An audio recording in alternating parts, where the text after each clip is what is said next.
عبد المطلب کو ایک دن جو حکیم خانہ کعبہ کے حکیم میں سو رہا تھا، ان کو خواب میں کوئی آ کر خوشخبری دیتے ہیں کہ عبد المطلب بابرکت جگہ کو کھودو، نیک مقدس جگہ کو کھودو۔ عبد المطلب کچھ پوچھتے اس سے پہلے فرشتہ غائب ہو جاتا ہے، آواز دینے والا غائب ہو جاتا ہے۔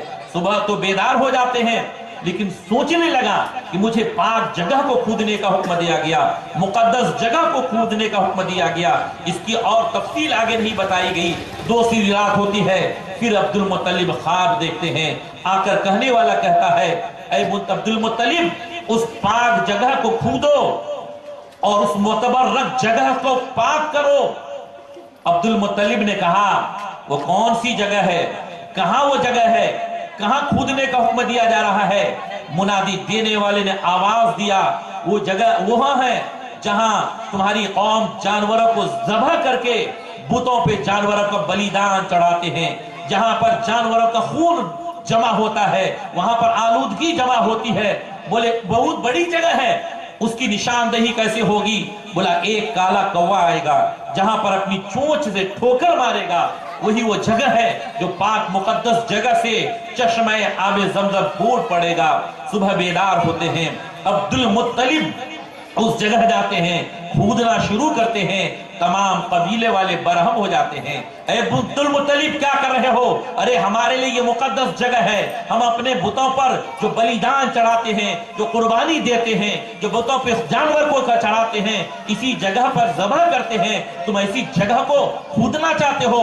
عبد المطلب نے کہا مجھے خواب میں یہ بشارت دی گئی ہے کہ یہ مقدس جگہ ہے، لہذا یہ میں کھودنا چاہتا ہوں۔ قوم کی مخالفت کے باوجود کھودنا شروع کر دیا۔ حارث نام کا ایک آدمی بھی آپ کے ساتھ ہو گیا۔ مسلسل 2 روز تک کھودتے رہے، لیکن کوئی نشانی ظاہر نہیں ہوتی ہے۔ تیسرا دن جب ہوتا ہے، کھودتے ہیں تو آب زمزم کا چشمہ پھوٹ پڑتا ہے، اور وہ 500 سال تک جو نسیم منسیہ ہو گیا تھا، جس کی کوئی علامتیں ظاہر نہ تھی، وہ آب زمزم جو ہے نمودار ہوتے ہیں۔ پانی کا چشمہ پھوٹ پڑا، پانی ظاہر ہو گیا، لیکن قبیلے میں اختلاف پیدا ہو گیا۔ ہر قبیلے والا اپنا دعویٰ کرنے لگا، ہمارا یہاں حق ہے، ہمارے یہ جو حق ہے، ہم اس کے حصے دار ہیں، ہم اس کے مالک ہیں۔ ہر قبیلے والوں نے ملکیت کا دعویٰ کرنا شروع کر دیا۔ جب آپس میں انتشار پیدا ہو گیا، عبد المطلب نے کہا اے لوگو، اب تک کسی کو معلوم بھی نہیں تھا، جب چشمہ پھوٹ پڑا ہے، آب زمزم ظاہر ہو گیا ہے، سب کوئی اپنی ملکیت ظاہر کرنا چاہتے ہو، چلو ایسا کرتے ہیں۔ یمن میں ایک کاہن رہتا ہے، اس کو اپنا پنچ بناتے ہیں، اس کو اپنا حاکم بناتے ہیں، جو فیصلہ کر دے گا وہ فیصلہ سب کو منظور ہوگا۔ سبوں نے کہا ٹھیک ہے، چلو یمن کا سفر کرتے ہیں، اس کو پنچ بنائیں گے، وہ جو کہہ دے گا وہی ہم منظور کر لیں گے۔ لہٰذا کچھ قبیلے کے کچھ لوگ جو ہیں سفر کرتے ہیں۔ سفر کی تیاری ہوئی، مسلسل 12 روز تک سفر کرتا رہا۔ سفر پہلے کے کتنے دشوار ہوتے تھے، آج کے جیسے تو نہیں ہے۔ آدمی ٹرین کا سفر کرتا ہے، بسوں میں سفر کرتا ہے، کار میں سفر کرتا ہے، پلین میں سفر کرتا ہے، سفر کی تکلیف کا احساس نہیں ہوتا ہے۔ پہلے تو اونٹ پہ سفر کیا جاتا تھا، گھوڑوں پہ سفر کیا جاتا تھا، جانوروں پہ سفر کیا جاتا تھا، اور سفر میں کبھی صحرا آیا کرتا ہے، کبھی جنگل آتا تھا، کبھی بیابان آتا تھا، کئی پریشانیاں سامنے آتی تھی۔ ایسی ہی پریشانیوں کا سامنا اس قافلہ والوں کو بھی ہوا کہ ایک 12 روز مسلسل چلنے کے بعد ایک جگہ گئے، پانی ختم، دور دور تک کہیں پانی نہیں، یہاں تک کہ بات یہاں تک آ گئی کہ جان جانے کی نوبت آ گئی۔ عبد المطلب نے کہا اے لوگوں، اب یہاں اپنی اپنی قبریں کھود لو، جو پہلے مرے گا اس کو قبر میں ڈال دیں گے۔ اس قدر زندگی سے مایوس ہو گئے، اب قبر کھودنے لگے۔ اس کے بعد عبد المطلب نے کہا ایسا کرو، خدا کی رحمت سے ناامید نہیں ہونا چاہیے، چلو اٹھتے ہیں، آگے چلتے ہیں، پانی کی تلاش میں سفر بھی جاری رہے گا۔ اگر پانی مل گیا تو زندگی بچ جائے گی، اور اگر پانی نہیں ملا تو جس کی موت جہاں ہوگی وہیں ختم۔ لہذا قافلہ اٹھتا ہے، سب کوئی چلنے لگے، سب کوئی پہلے اٹھے، سب سے آخر میں عبد المطلب اٹھنے لگا۔ جب اپنی اونٹنی کو اٹھایا، قافلہ آگے چلنے لگا، تو اپنی اونٹنی کو اٹھایا تو قدرت الہی کا ایک نظارہ اس نے دیکھا۔ اونٹنی جہاں سے اٹھی ہے وہاں سے نیچے سے پانی کا ایک چشمہ جاری ہو گیا۔ قافلہ والوں کو بلایا، اے لوگوں ادھر آؤ، دیکھو رحمت خداوندی، خداوند قدوس نے جہاں انسان کی زندگی ختم ہونے کی امید ہوتی تھی وہیں سے زندگی کی برقرار کا ایک چشمہ پھوٹ پڑا ہے۔ سب کوئی واپس آؤ۔ قافلے والوں نے دیکھا عبد المطلب کی اونٹنی جہاں سے اٹھی تھی وہاں سے پانی کا چشمہ پھوٹ پڑا ہے۔ سبوں نے کہا یہ قدرت الہی کا انعام تم کو ملا ہے، اور اس بات کی دلیل ہے کہ جب اللہ تبارک تعالیٰ نے تمہارے اونٹنی کے نیچے سے پانی کا چشمہ جاری کر دیا تو آب زمزم کا مالک بھی تمہیں کو بنایا ہے، تمہیں اسی کے حقدار ہو، لہذا واپس چل دو۔ سب واپس آتے اور عبد المطلب اپنے قافلہ کو لے کر واپس آ گیا، آب زمزم کا چشمہ بھی جاری ہو گیا۔ اس کے بعد حضرت عبد المطلب نے ایک دن خواب دیکھا۔ وہ خواب ایسا ہے، آسمان، عبد المطلب کہتے ہیں میں حتیم کعبہ میں سو رہا تھا، میں نے دیکھا میری پیٹھ سے ایک زنجیر نکلی، اور زنجیر نکلنے کے بعد وہ آسمان کی طرف گئی، اور وہ زنجیر ایک درخت بن گیا جس کے ذاخیں زمین پہ تھی اور اس کا جڑیں زمین پہ تھی اور اس کا سر آسمان پہ، اس کی ٹہنیاں چاروں طرف مشرق و مغرب شمال و جنوب میں پھیل گئی تھی۔ لوگ قریش کے کچھ لوگ اس میں لٹکتے تھے، کچھ لوگ اس کو کاٹنے کی کوشش کر رہے تھے، اور قریش کے کچھ لوگ جب اس کو کاٹنا چاہتے تھے ایک خود شکل حسین و جمیل نوجوان آ کر ان کی آنکھوں کو پھوڑنے لگا۔ میں نے چاہا کہ میں اس درخت کو پکڑوں لیکن پکڑ نہیں سکتا تھا۔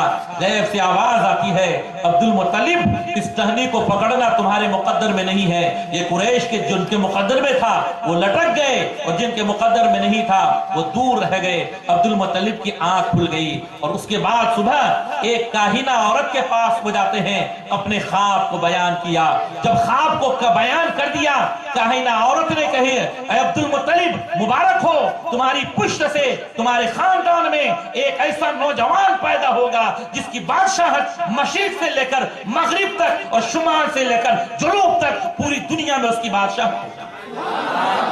عبد المطلب واپس آتے ہیں، اور عبد المطلب کے 12 بیٹے تھے، ان میں تو 5 مشہور ہیں، جن میں حضرت عبداللہ جو میرے نبی کے والد، حضرت عباس اور حضرت حمزہ، یہ 2 ایمان لے کے آئے تھے، اور میرے نبی کے والد 3، اور 2 چچا ابو لہب اور ایک اور چچا ابو طالب جو حضرت علی کے والد۔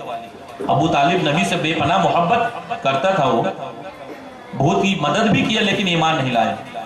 یہ 5 بھائی مشہور ہیں لیکن 12 لڑکے تھے، ان میں سب سے زیادہ حسین و جمیل میرے نبی کے والد محترم حضرت عبداللہ۔ اب آئیے میں بتانا چاہوں گا کہ حضرت عبد المطلب سے جب میرے نبی کے والد حضرت عبداللہ پیدا ہوئے، یہودیوں کی دنیا میں ایک زلزلہ آ گیا۔ آخر سوال یہ پیدا ہوتا ہے کہ میرے نبی کے والد کے پیدا ہونے سے یہودیوں کی دنیا میں زلزلہ کیوں آیا؟ یہودیوں کی کتابوں میں یہ بات تھی، یہودیوں کے پاس حضرت یحییٰ علیہ السلام کا ایک کرتا تھا، جو ایک ظالم بادشاہ نے حضرت یحییٰ علیہ السلام کو جب شہید کیا تھا، وہ کرتا آپ کے جسم پہ تھا، اور یحییٰ علیہ السلام کا خون اس کرتے میں لگا ہوا تھا۔ یہودیوں نے بہت کوشش کی تھی کہ یحییٰ علیہ السلام کے خون کے دھبے کو آپ کے کرتا سے پاک کیا جائے، آپ کے کرتا سے دھو دیا جائے، لیکن وہ خون کبھی دھویا نہیں گیا تھا، وہ خون بالکل خشک ہو گیا تھا۔ اور یہودیوں کے مذہبی کتاب میں یہ بات لکھی ہوئی تھی کہ آخری پیغمبر کے والد حضرت عبداللہ جس دن پیدا ہوگا کرتا کا خون تازہ ہو جائے گا، یہ کرتا کا دھبا بالکل نکل جائے گا اور کرتا بالکل صاف ہو جائے گا۔ جس دن حضرت عبداللہ دنیا میں پیدا ہوتے ہیں، یہودیوں نے دیکھا برسوں میں جو جبہ، جو کرتا جس میں یحییٰ علیہ السلام کا خون جمع ہوا خشک ہو گیا تھا، ہزاروں کوشش کے باوجود نہ دھلا گیا تھا، آج وہ خون بہنے لگا اور بہ کر وہ کرتا بالکل صاف ہو گیا۔ یہودیوں کے دنیا میں زلزلہ آ گیا، آخری نبی کے والد دنیا میں آ گئے ہیں، لہذا تلاش کیا جائے۔ یہاں ایک بات علماء بہت بہتر